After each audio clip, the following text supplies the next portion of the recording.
पण मी पंख आल्यानंतर करायचं काय?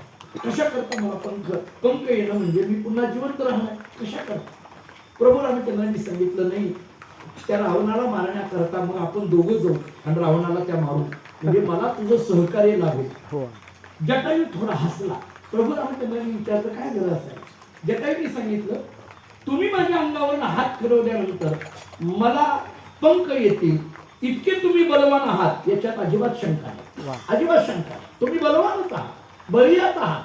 पण मला पंख आल्यानंतर मी काय करायचं तर तुम्हाला रावणाला मारण्याकरता सहकार्य करायचं. हे ऐकून हसू यायला लागले. म्हणजे का? जटायूंनी सांगितलं, प्रभू ही तुमची लीला आहे. अहो त्या रावणाला तुम्ही काही क्षणामध्ये मारू शकता, ही तुमची ताकद आहे, तुमच्याकडे तेवढी सत्ता आहे, तुम्ही तेवढे बलवान आहात.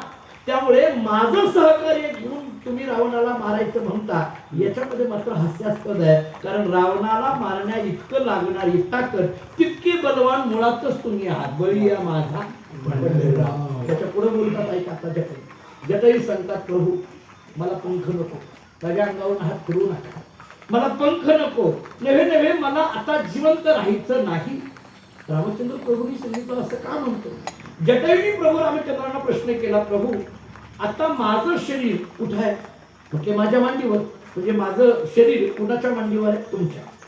माझ्या डोळ्यामध्ये कोणाचं रूप आहे? तुमचं. माझ्या मुखामध्ये कोणाचं नाम आहे? तुमचं. जर मरायच्या वेळेला माझ्या मुखामध्ये राम असेल, माझ्या डोळ्यामध्ये राम असेल आणि माझं शरीर रामाच्या मांडीवर असेल, तर इतकं चांगलं मरण येत असेल तर जगून तरी करायचंय काय? त्या जिवंत राहण्यापेक्षा हे मरण कैक पटीने चांगलं आहे. म्हणून मला तुमच्या जवळच राहू द्या. बळीयाचे अंग. विठ्ठल